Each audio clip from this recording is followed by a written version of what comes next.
wabarakatuh. Apa kabar soleh dan soleha kelas 4A? Semoga dalam lindungan Allah Subhanahu wa Ta'ala dan tetap semangat, luar biasa, Allahu Akbar. Nah, hari ini Bu Nita akan menjelaskan tentang mata pelajaran sejarah kebudayaan Islam. Nah, kita hari ini masuk ke bab 2 tentang pribadi mulia Nabi Muhammad SAW. Nah, Bu Nita akan menjelaskan sifat-sifat dari Nabi Muhammad SAW. Nah, ada 4 sifat. Yang pertama yaitu sidik, yang kedua amanah, yang ketiga fatona, dan keempat tablik. Nah, hari ini Bu Nita akan menjelaskan tentang sifat Nabi Muhammad SAW yang itu sidik. Apa itu sidik? Nah, sidik artinya benar atau jujur. Nah, dalam lawan kata dari sidik yaitu kid atau bohong atau dusta. Nabi Muhammad SAW selalu berperilaku jujur atau benar dan tidak pernah berdusta sejak kecil hingga masa tua. Kejujuran Nabi Muhammad SAW diwujudkan dengan keikhlasan niat pada lisan dan perbuatan. Nah, contohnya apa? Contohnya ketika membawa barang dagangan milik Khadijah sebelum menikah, Nabi Muhammad SAW memberikan informasi tentang cara berdagang dan cara menyampaikan seluruh keuntungan pada Khadijah tanpa kekurangan sedikit pun. Nah, kalau sekarang apa Bu sifat yang kita bisa contoh? Nah, contohnya seperti apa kalau masa sekarang? Nah, membiasakan mengerjakan kalian membiasakan mengerjakan soal-soal tanpa menyontek, ya. Nah, itu merupakan salah satu cara menanamkan atau meneladani kejujuran Nabi Muhammad SAW. Nah, yang kedua tidak berbohong kepada mama, papa di rumah, ya. Jadi selalu mempunyai sifat sidik, ya, dimanapun kalian berada. Yang kedua yaitu amanah, dapat dipercaya. Nah, amanah artinya apa? Nah, amanah itu dapat dipercaya. Lawan katanya hianat. Nah, Nabi Muhammad SAW dihiasi Allah dengan sifat amanah sehingga siapa saja akan percaya dengan tulus pada pribadi Nabi Muhammad SAW. Kenapa Nabi Muhammad dapat dipercaya? Karena beliau tidak pernah berkhianat kepada sesama, ya. Jadi kalian pun harus mencontoh sifat dari Nabi Muhammad SAW yaitu amanah, dapat dipercaya, ya. Nah, Allah berfirman, nah, aku menyampaikan amanat-amanat Tuhanku kepadamu dan aku hanya memberi nasihat dengan terpercaya bagimu. Surat Al-A'raf ayat 68. Nah, kalau contohnya seperti apa? Nah, contoh Nabi Muhammad SAW mendapat gelar Al-Amin. Kenapa? Karena ketika mengusulkan bahwa yang berhak menetapkan Hajar Aswad adalah siapa yang datang paling pagi di Ka'bah. Gelar tersebut diberikan kepada Nabi Muhammad SAW karena datang paling pagi dan mengajak para tokoh Quraisy bersama menaruh Hajar Aswad pada tempatnya. Nah, jadi kalian pun seperti itu, tidak boleh berkhianat. Apabila kalian berjanji kepada teman harus ditepati, ya. Jadi teman kalian mempercayai dan dapat dipercaya kalian. Jadi kalau misalkan kita main yuk, misalkan jam 4, kalian datang jam 5. Jadi tidak boleh. Nah, itu kalian namanya berkhianat. Jadi tidak dapat dipercaya. Jadi misalkan kalian punya janji misalkan sama mama, sama papa, misalkan aku mau belajar, Mas. Nah, kalian harus melaksanakan, ya. Gitu. Jadi harus melaksanakan dengan tekun apa yang kalian janjikan kepada ayah dan bunda di rumah. Yang ketiga yaitu fatona. Apa sih fatona? Nah, fatona itu artinya cerdas, tidak bodoh. Jadi Nabi Muhammad SAW dibekali oleh Allah Subhanahu Wa Taala dengan kecerdasan yang sangat luar biasa. Nah, sehingga dapat menjelaskan wahyu dari Allah Subhanahu wa taala. Nah, Nabi Muhammad SAW dapat membaca apa? Situasi masyarakat Mekah.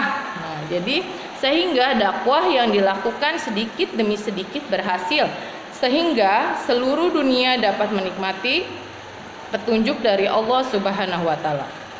Nah, contohnya apa nih Bu dari sifat cerdas Nabi Muhammad SAW?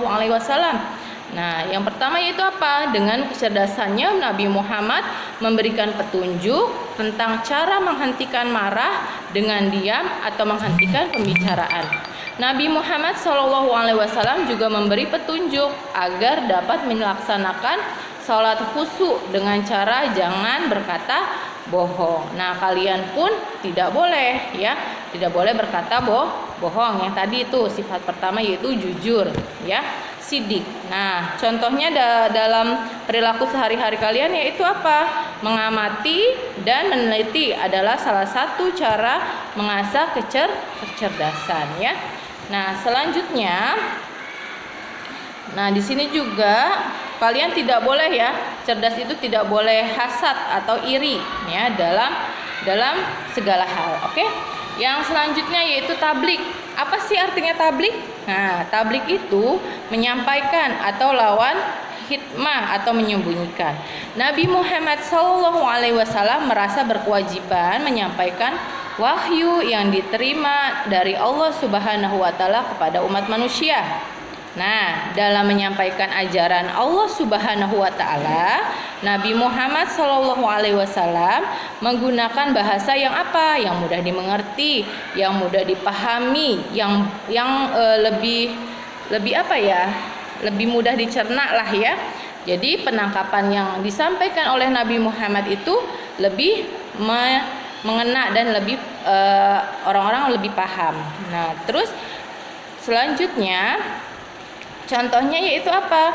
Ketika turun wahyu surah Abasa, Nabi Muhammad SAW ditegur Allah Subhanahu wa taala agar tidak hanya memperhatikan para tokoh-tokoh masyarakat saja dalam berdakwah, tetapi juga harus disampaikan kepada Ibnu Umum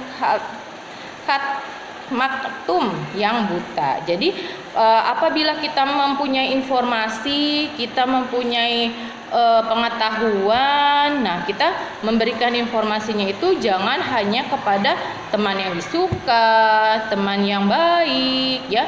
Jadi tidak boleh menyampaikan kebenaran itu harus semua, walaupun kita tidak suka, kita tetap harus menyampaikan apa yang kita ketahui ya. Jadi informasi apa saja yang baik harus disampaikan ya, seperti itu. Nah, selanjutnya di sini kehadiran Nabi Muhammad SAW itu rahmat dari Allah, sehingga siapa saja yang mengikuti dan menaati ajarannya mereka akan selamat dan mulia di dunia dan di akhirat. Nah, jadi kita apabila ingin selamat di dunia dan di akhirat harus mempunyai atau mengikuti ajaran-ajaran Nabi Muhammad SAW ya, seperti itu. Nah, Bu Nita mau menjelaskan lagi. Jadi Nabi Muhammad mengajarkan apa? Kedamaian, menolak perpecahan, mengajarkan kasih sayang dan menolak penindasan, mengajarkan merawat semesta raya dan menolak merusak lingkungan. Nah, kalian itu juga harus selalu menjaga, tidak boleh merusak lingkungan. Nabi Muhammad SAW menolak kejahatan dengan kebaikan. Nah, jadi Nabi juga mengajarkan apabila kita mempunyai teman yang jahat tidak boleh dibalas dengan jahat, tapi dibalas dengan kebaikan. Ya, walaupun hati ngapain gitu kan, dia udah jahat sama kita. Nah, tidak boleh ya. Jadi kita harus membalasnya dengan kebaikan, dengan kasih sayang ya. Nah, terus menolak kebodohan. Ya, jadi kita harus sekolah, harus tetap belajar agar kita tidak menjadi orang yang bodoh. Nah, ya.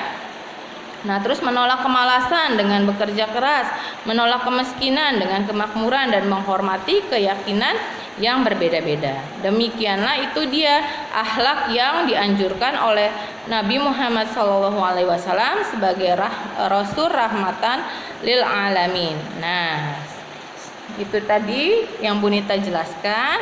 Nah, kalian mengerjakan halaman 32 sampai dengan 35. Oke, Bu Nita tunggu dan Bu Nita akhiri dengan kafaratul majlis. Subhanakallahumma wa bihamdik asyhadu alla ilaha illa anta astaghfiruka wa atubu ilaik. Wassalamualaikum warahmatullahi wabarakatuh. Tetap semangat dan selalu jaga kesehatan ya. Dadah.